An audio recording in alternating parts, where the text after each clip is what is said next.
It is a race back to D.C. as Congress gets ready for a vote to end the government shutdown. Time for today's Streamline, everything you need to know in 10 minutes or less. House lawmakers will begin voting this afternoon to officially reopen the government, but the plan already faces criticism from House Democrats. It barely passed out of the Senate on Monday, and it does not include the Democrats' key demand to extend Obamacare subsidies. Those tax credits would keep insurance premiums from doubling for millions of Americans. It was the entire reason for the shutdown. A committee vote to amend the bill this morning failed along party lines. President Trump says he's still hopeful the full plan will pass today. The House is going to vote, and I think they're going to vote positively. I think most people want to see it opened. Even if all House members make it back to Washington on time, Republicans can only afford to lose 2 votes in the House. And if the bill makes it through this final hurdle, things are going to take some time to get back up and running. The FAA is still ordering airlines to cut flights by 6%. More than 800 have already been canceled today. Airlines could then be forced to cut 10% of flights starting on Friday. But Transportation Secretary Sean Duffy says more air traffic controllers are reporting for work. Only 4 control towers reported staffing shortages on Tuesday compared to 81 on Saturday. The president offered a bonus to controllers who worked through the shutdown and threatened to dock pay for those who don't. The loss of SNAP benefits has been one of the biggest impacts of the shutdown. Overnight, the Supreme Court extended an order to block full SNAP payments. There's been a lot of back and forth about this in the courts over food assistance, and scammers are trying to take advantage of all of this confusion. ABC 10 News and the Better Business Bureau are teaming up to help you protect your money and your information. Scammers love chaos and money, and right now there's a lot of both involving the government's SNAP or food stamp program, chaos that should continue beyond the government shutdown. I'm Joe Ducey with the Better Business Bureau, warning ABC 10 News viewers about fake food banks, fake texts, and other ways people who need services are being targeted. Authorities say scammers are posing as SNAP representatives, asking for PIN, password information to verify. Unused benefits roll over month to month, so there could be money in those accounts. One scam promises $1,000 for food purchases by clicking a link. It leads to a site asking for information like your Social Security number. Agencies will never ask for that information by text or by phone. Another scam involves a fake Facebook food giveaway. No address given, just a link that sends you to an unknown web address asking for more personal information. These fake giveaways are showing up on Instagram and other social media. Stay away from ads that don't show an organization or charity name. Hover over any link to see where it's really taking you.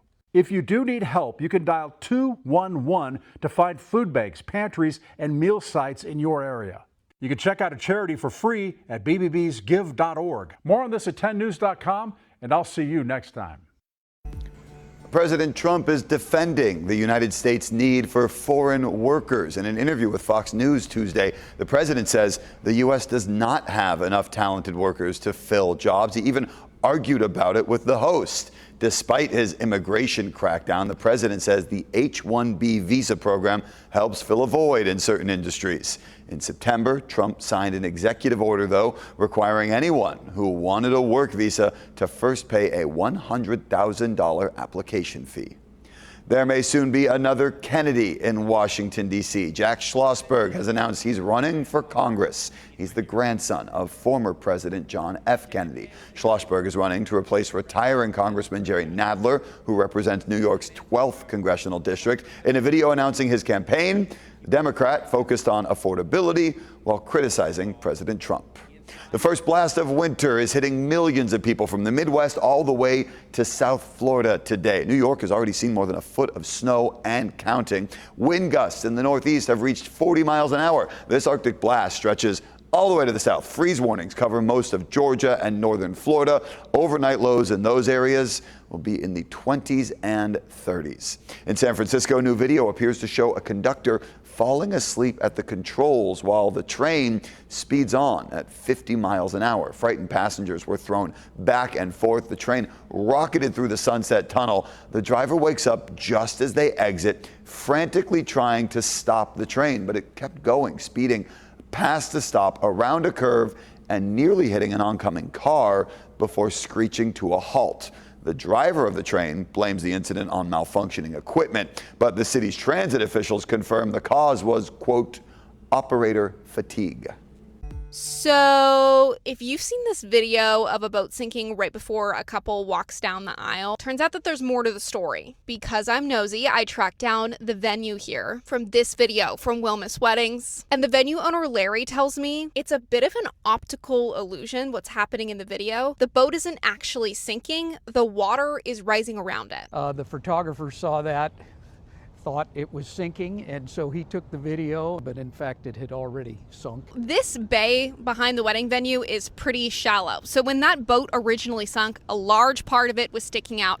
When the tides rose, the water just came up and surrounded the boat. And it's just gone viral. The first time I was aware of it, somebody sent me something that was posted on the New York Post Instagram. Now, Larry says that this restaurant has been in his family for more than 70 years, and this isn't the first time that this location has gone viral. Right at the end of COVID, somebody posted that our Mai Tai was better than the vaccine, and that took on a life of its own that went on and on and on. Turns out that there's two ways to sink a boat here at Bali High: high tides or a signature cocktail. In San Diego, Emily Coffey, 10 News. Overnight, Mother Nature put on quite a light show for the northern parts of the U.S. Check out this time lapse of the northern lights from Iowa. A geomagnetic storm brought the aurora borealis. Some people say, though, that they saw these lights as far south as Texas. Forecasters say the northern lights could make another appearance tonight, so keep your eyes on the skies. And the Mega Millions jackpot is inching closer to $1 billion after nobody got all 6 numbers right in Tuesday's drawing. The jackpot's now $965 million. The estimated cash payout for that is only $445 million. I suppose that's okay. The next drawing is Friday. In case you're wondering, the odds of winning a Mega Millions jackpot are 1 in 290.5 million. That's your ABC 10 News Streamline. Everything you need to know today in under 10 minutes.